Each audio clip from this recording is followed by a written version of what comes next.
Well, I'm one of those people who went back to practice law late in life. Before being an attorney, I was a professional musician and a commercial photographer. At some point, we had our first child, and it was indicated maybe I should grow up. Thought it was terribly unfair. Thought I was going to play music my entire life, and the jury's still out as to whether I grew up or not. But I went and got an accounting degree, and then I got a law degree. Then I got a tax law degree, and then our second child was born. It was indicated maybe I ought to go to work. So I went back to Fort Walton Beaches, where I grew up, started practicing law there. I became a mediator in 2003.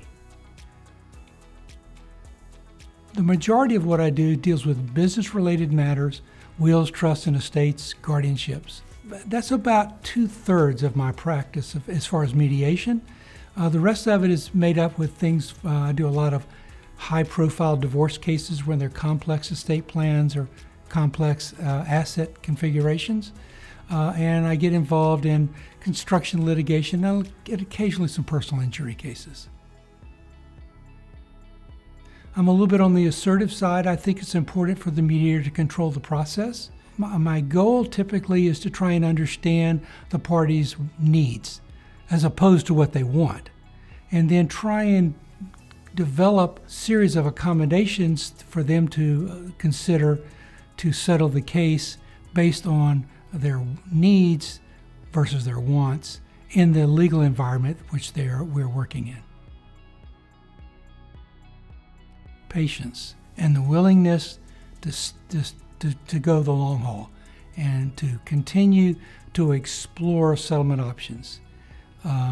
If you're not willing to do this, then at some point you'll be unsuccessful.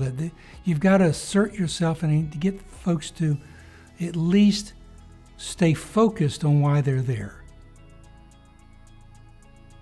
I will tell you that mediating cases and settling cases feels far better to me than it's ever felt to win something in the courtroom.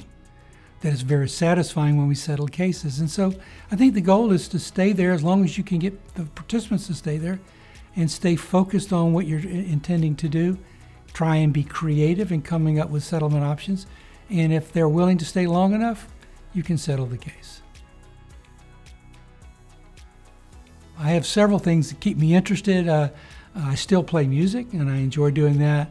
My wife and I are very active in boating. I love wood turning is one of my hobbies, and I am very fond of cooking.